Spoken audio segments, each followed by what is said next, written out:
ikiganiro The Coach RB and Mike Show aho tuganira kuri business mu ngingo zitandukanye. Wenda najya bigarukaho inflation ni iki bigenda gute mu magambo makeya kugira ngo mbyoroshye. Inflation no kuvuga ngo ni ihinduka ry'ibiciro. No kuvuga ngo uyu munsi umugati waguraga amafaranga 100 ejo uragura 105. No kuvuga ngo icyo gihe ibiciro byazamutse ni inflation.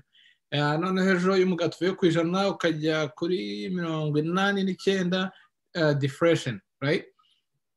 Rero iyo inflation yabaye daboro haba hari avantage na disadvantage.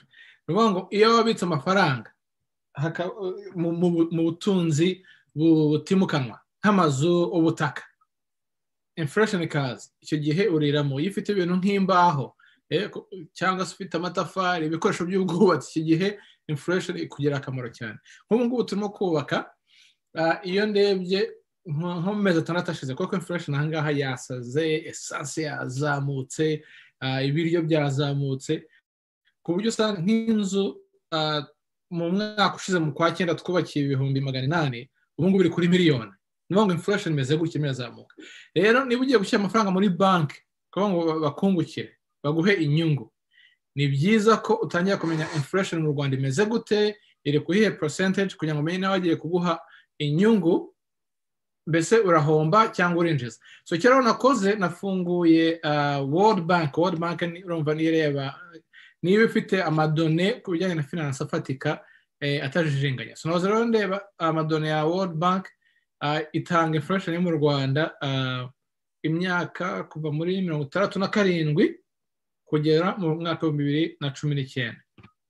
No kuvuga ngo nubwo hari izindi inflation zigaragara n'andi madata hari, ako World Bank ntago irayemeza ngo yemeranye nayo. So tugenda rero kuri ibi ngibi, reka noroshye nzamure nshyire mu mwaka wa 2000 kugira ngo tworoshye ibintu hano abariho duhera. Okay, so urebye rero ku mwaka wa 2000 apana 19 actually dushya ku 2001 kugira ngo no 19 turi imyaka 10 9. Okay, boom, done.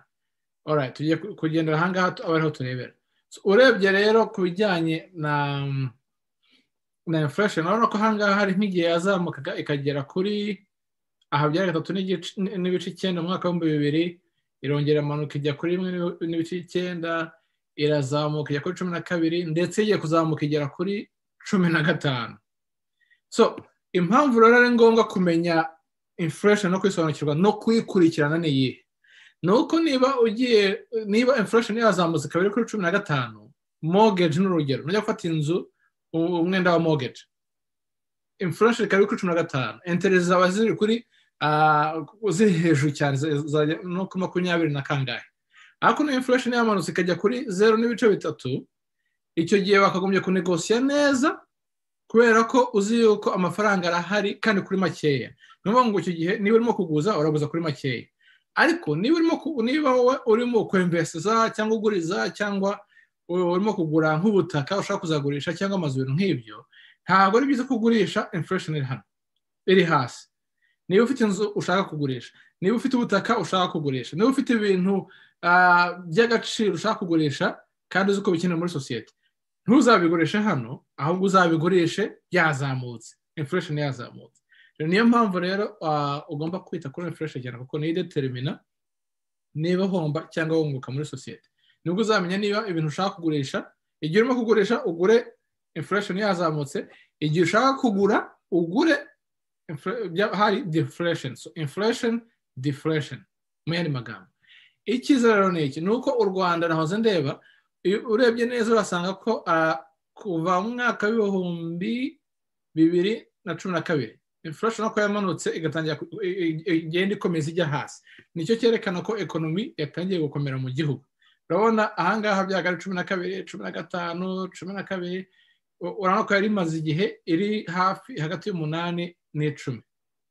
Ariko urabona ko ku myaka wa 2012 yatangiye kumanuka ijya hasi, muri 2013 irongera irazamuka, hanyuma irongera amanuka ijya ku bice, umwaka wa 2018 irazamuka ijya kuri 3.3.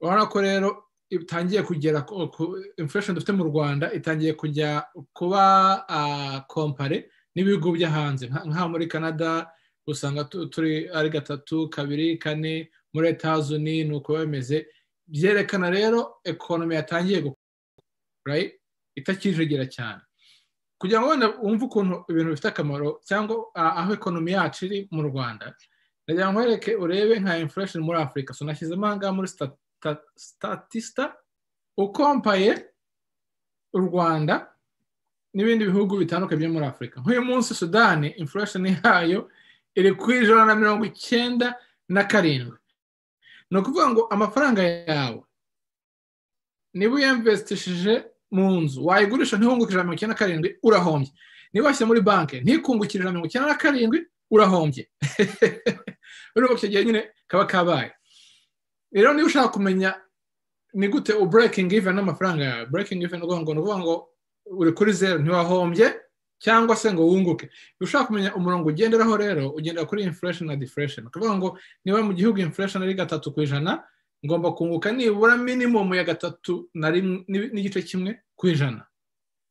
Alright, so urebye rero kuri iyi liste u Rwanda ruri hasi cyane kuri mwaka wa 2021 ntabwo biba yuzuye kubera ko nyine umwaka utararangira ariko so far u Rwanda ruri kuri 2.5 ibi rero ni sawa cyane iri hasi pe iri mu bihugu bya nyuma biri hasi nka za Komore za Morocco zikomeye urabona ko turimo turakompeting ariko urabona ko nka za Zimbabwe za South Sudan zifite intambara Angola biracyari ibibazo Libya biracyari ibibazo nicyo cyerekana ko rero economy y'u Rwanda ikomeye right so ikigero ni igihe cyo kwinvestisa mu bintu nk'ubutaka amazu niba inflation igumye hangaha hakiri hasi niba ugiye kugura nk'ubutaka cyangwa amazu ugure mu gihe cya deflation igihe inflation yamanutse cyane iri hasi niba ugiye kugurisha inzu cyangwa ubutaka n'ibindi nk'ibyo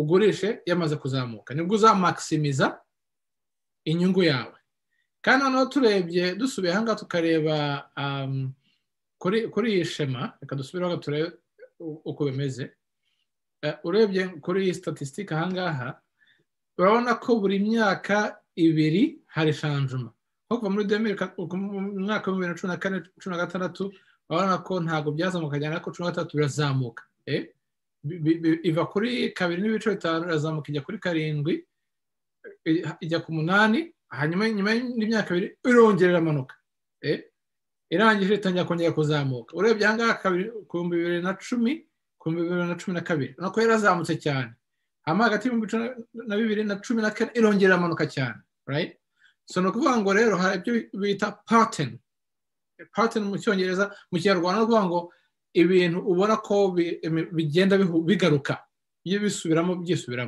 rero no kuvuga ngo uyu munsi turamutse tumenye ngo inflation yo mu Rwanda mu mwaka wa 2020 cyangwa 2021 iri kuri 2.3 n'iki ni igihe cyiza cyo kugura kuko turi hano kugura amazu kugura ubutaka kugura ibintu nk'imbaho niba bakoresha cyane nk'uko ibintu by'ubwatsi bakoresha cyane ikindi n'iki ndaza nk'ukora liste wananza kuyongera muri comment y'ibintu ushaka kugura ukabuze ko igihe deflation yazamutse imyaka 2 uzongera kugurisha ibyo rero niko kamaro kayo no kwisobanukirwa niba ushaka gushyira muri gufata mortgage wagakomeje gukoresha ibi ngibi nka negotiation ariko wamenya ngo byazamutse byagiye hano ukaba ugiye kure ugahunga niba ushaka gushyira amafaranga muri banki again kugira ngo bakubikire ukavuga uti bampaye 6% cyangwa 7% kandi inflation ni kuri 3% uzi neza ko urimo kunguka nibura minimum ya 3% ntabwo urimo guhomba